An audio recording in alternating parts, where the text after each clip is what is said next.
അനീഷിനെ എല്ലാവർക്കും അറിയാമല്ലോ.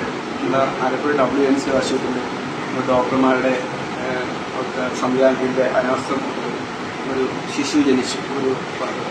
ഒരുപാട് വ്യത്യസ്തമായ രീതിയിൽ വ്യത്യസ്തതയോടെ ഒരു കുഞ്ഞ് ജനിച്ചു. ആ കുഞ്ഞുമായിട്ട് ദുരിത ജീവിതം അനുഭവിക്കുന്ന അനീഷിനെ നമ്മളാരും മറന്നു കാണത്തില്ല. അനീഷിൻ്റെ കഥ ഒരുപാട് ചാനലുകളിലും ഒക്കെ നമ്മൾ അത് അനീഷിൻ്റെ ജീവിതം ശരിക്കും പറഞ്ഞാൽ വല്ലാത്തൊരവസ്ഥയാണ്. അപ്പോൾ ഇതിപ്പോൾ ഒരു കാര്യം പറയാൻ വേണ്ടിയാണ് നമ്മളിപ്പോൾ നിങ്ങളോട് സംസാരിക്കുന്നത്. അനീഷിൻ്റെ മോള് എഴുതിയത്, അനീഷിൻ്റെ 2 പെൺകുട്ടികൾ 12 വയസ്സും 6 വയസ്സുള്ള മക്കളെ എഴുതിയത് കത്താണ്. ഈ കത്തൊന്ന് വായിച്ച് പൊതുസമൂഹത്തെ ഒന്ന് അറിയിക്കാനാണ്. ഞങ്ങളുടെ വിഷമങ്ങൾ കേൾക്കാൻ ഒരിത്തിരി സമയം തരുമോ? ബഹുമാനപ്പെട്ട ബാലാവകാശ കമ്മീഷൻ അങ്കിളിന് എന്നാണ് കത്ത് തുടങ്ങുന്നത്. ഞങ്ങൾ ആലപ്പുഴയിൽ നിന്നുള്ള ആലിയ അനീഷും ഐഹ അനീഷുമാണ്.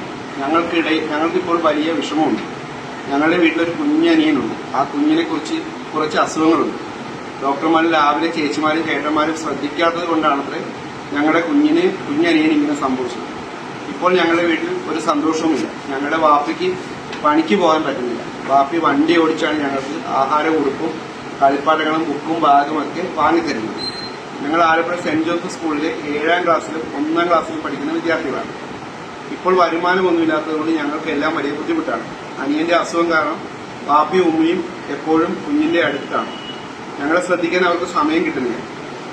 ഞങ്ങൾ സ്കൂളിൽ പോകുന്നവരാണ്. ഞങ്ങളുടെ മനസ്സിൽ ഇപ്പോഴും വലിയ സങ്കടമുണ്ട്. ഞങ്ങൾക്ക് കളിക്കാനും പഠിക്കാനും സന്തോഷിക്കാനും ഇരിക്കാനും പറ്റുന്നില്ല. വാപ്പിയും ഉമ്മയും എപ്പോഴും വിഷമിച്ചിരിക്കുന്നത് കാണുമ്പോൾ ഞങ്ങൾക്കും പേടിയാണ്. അതുകൊണ്ട് ദയവായി ഞങ്ങളെ സഹായിക്കണം. അത് ABC എന്ന് പറഞ്ഞ് ഇട്ടിട്ടുണ്ട്. അതിൽ ഒന്ന് A എന്ന് പറയുന്നത് ഞങ്ങളുടെ കുഞ്ഞനിയനെ അസുഖം മാറാൻ സഹായിക്കണം. B, വാപ്പിക്ക് ജോലിക്ക് പോകാൻ പറ്റാത്തതുകൊണ്ട് ഞങ്ങൾക്ക് ജീവിക്കാൻ പണമില്ല, അതുകൊണ്ട് സഹായിക്കണം. C, ഞങ്ങൾക്ക് സന്തോഷത്തോടെ സ്കൂളിൽ പോകാനും പഠിക്കാനും സാധിക്കണം, അതിന് ഒരു വഴി കണ്ടെത്തണം. D, ഞങ്ങളുടെ കുഞ്ഞിന് ഇങ്ങനെ സംഭവിച്ചത് ഉത്തരവാദികളായ ഡോക്ടർമാരോടും ലാബിനോടും സംസാരിച്ച് നടപടിയെടുക്കണം. ഞങ്ങളുടെ സങ്കടങ്ങൾ കേട്ട് ഞങ്ങളെ സഹായിക്കണമെന്ന് ഞങ്ങൾ സ്നേഹത്തോടെയും വിഷമത്തോടെയും അപേക്ഷിക്കുകയാണ്.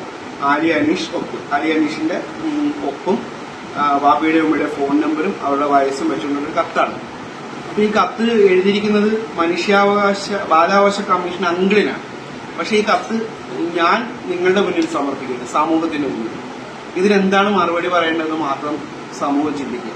നമ്മുടെ സമൂഹത്തിൽ നമ്മുടെ അനാസ്ഥ കൊണ്ട്, ചിലരുടെയൊക്കെ അനാസ്ഥ കൊണ്ട് ഉണ്ടായ ഒരു പിഴ, നേരത്തെ കണ്ടെത്താമായിരുന്ന ഒരു പിഴ ഒരു കുഞ്ഞിന് ജീവൻ നൽകുക. ആ കുഞ്ഞ് ഇന്നും അതിന് മേടിക്കുന്ന മരുന്നുകൾ ഏകദേശം 1500 രൂപയോളം, ഒരു 2 ദിവസത്തേക്ക് ഒരു 1500 രൂപ ഉള്ള മരുന്നുകൾ അതിന് വേണം. പിന്നെ അനീഷിന്റെ ഒരു ടാക്സി ഡ്രൈവറാണ്. അനീഷ് ടാക്സികൾക്ക് വേണ്ടി വീട് വെക്കാനും വേണ്ടിയിട്ട് ഭീമമായ തുകയുടെ ലോൺ, ഈ ലോണും ഒക്കെ ആയിട്ട് അനീഷ് വല്ലാത്തൊരു ബുദ്ധിമുട്ടിലാണ്. കാരണം നമ്മൾ എന്തെല്ലാം വിഷയങ്ങൾ നമ്മൾ കൈകാര്യം ചെയ്യുന്നു. ഇത് വളരെയധികം ശ്രദ്ധിക്കേണ്ട ഒരു വിഷയമാണ്. പക്ഷെ എല്ലാ ചാനലുകളും മാധ്യമങ്ങളെല്ലാം വളരെയധികം അനീഷിന്റെ വിഷയം ആദ്യം മുതൽ റിപ്പോർട്ട് ചെയ്യുന്നു.